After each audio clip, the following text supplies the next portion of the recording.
Last year could be considered a dream season for the Hoosiers and head coach Bill Lynch. Lynch brought the Hoosiers together after the tragic passing of former coach Terry Hepner and was rewarded with a long-term deal. However, just a year later, he is already beginning to feel the heat associated with being a head coach at a Big Ten university. Hoosier Sports Night's Schub hit the streets of Bloomington to find out what students think about the job Coach Lynch is doing. After a 2-0 start, the Hoosiers looked like they were going bowling again this season. But after dropping 7 of the last 8, the Hoosiers find themselves at the bottom of the Big Ten and officially out of bowl game contention. I'm on campus to find out what the student body thinks of the disappointing 2008 season and what the Hoosiers could do differently in 2009. Well, I'd like us to do a stronger job of recruiting great talent, both inside Indiana and from the best places throughout the country. I think that the coaching staff does a tremendous job, and we've got some very talented players already, but we could always find ways to improve.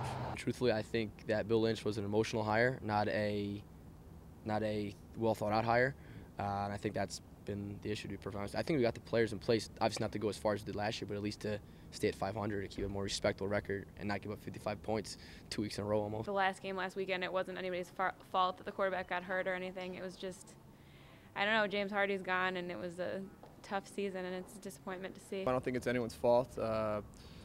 There's not really fans in the stands. I think it's difficult to have a team and have morale for the team if no one's there to support the team, if everyone's in the field tailgating. So I don't blame the coach. I think I blame more the school than the coach.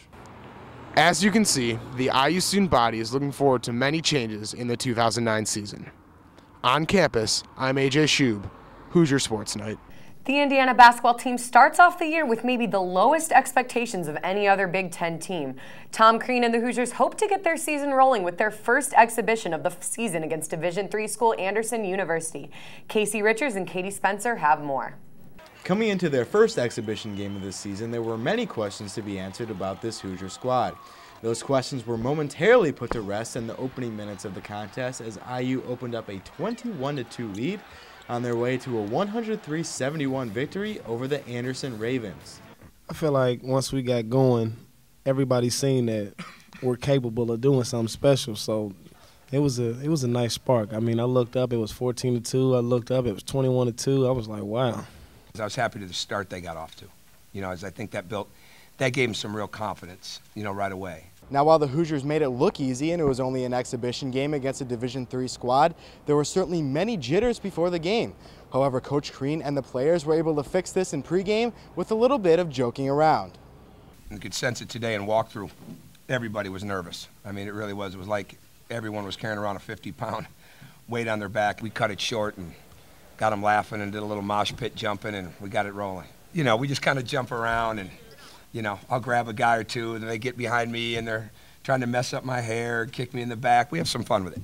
I mean, being our first real game for most of us in college level besides Devin, we had a lot of little jitters, and it's real nervous before the game, but I think after the first minute of the game, we lost all those jitters. The young Hoosiers have been looking for an offensive identity, and they may have found one. Indiana outscored Anderson 35-11 on points off of turnovers and netted 29 fast break points compared to the Ravens' 7. We took that on the fly today.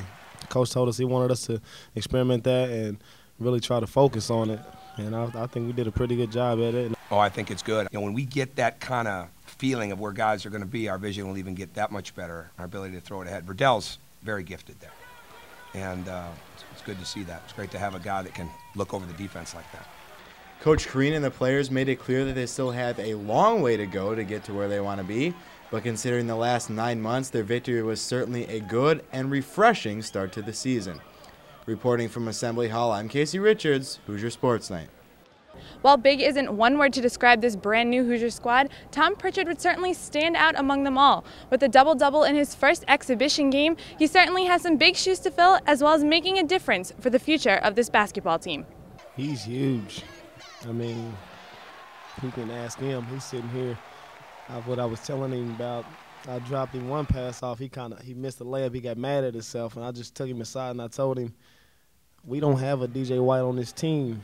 You have to be that man. So he's a big factor to us. I mean, he's maybe the biggest. I'm not gonna put no pressure on him. He's sitting right by me, but He may be the biggest. Always driving him to be a better offensive player around the basket, making his layups using his right hand, and he's going to be a heck of a player. There's no doubt about it. We're so thankful that he's here, and I love the crowd, the ovation that they gave him when he came out. And I think, as I said to him, I think that's a combination of they appreciate how he played and they appreciated that he stayed with us.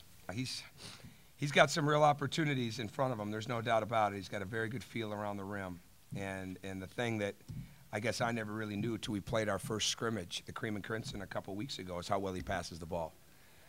I mean, it's just something that comes natural to me, really. I mean, I've always been a great passer, and my high school coach always said I've had a great mind for the game.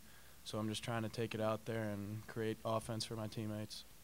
From Assembly Hall, I'm Katie Spencer, Hoosier Sports Night. Thanks, guys. Looking to remain undefeated in exhibition play, the Hoosiers welcomed the Bemidji State Beavers into town. The Beavers, a Division II school located in Minnesota, is coached by former IU basketball manager Matt Bowen. Needless to say, the Hoosiers were out to make sure that Bowen's homecoming wasn't one to remember. Might have come out of their game versus Bemidji State with a much expected victory, but this victory didn't come without its own set of challenges. Bemidji State was able to hang in with the Hoosiers as they whittled down an 11-point halftime deficit to 1.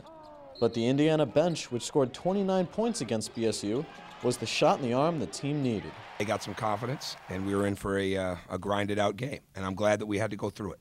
And I'm glad that we found some guys that came off the bench that really changed the momentum. Malik Corey, the freshman from Los Angeles, was one of those players off the bench, accounting for 15 points, 9 rebounds, and a steal in only 15 minutes of play. I just felt like my job was to bring energy off the bench and just defend my man very well and rebound, offensive rebound, just hustle on offense and defense. Yeah, we felt like we came out a little flat, so we just had to pick it up, and that's what we came in off the bench. We just tried to just help our team out, just come in, bring energy, defend, just don't let them get easy shots like they were getting in the beginning. You know, we don't have any demonstrated ability that we know how to play through it yet. So we've got to do our best.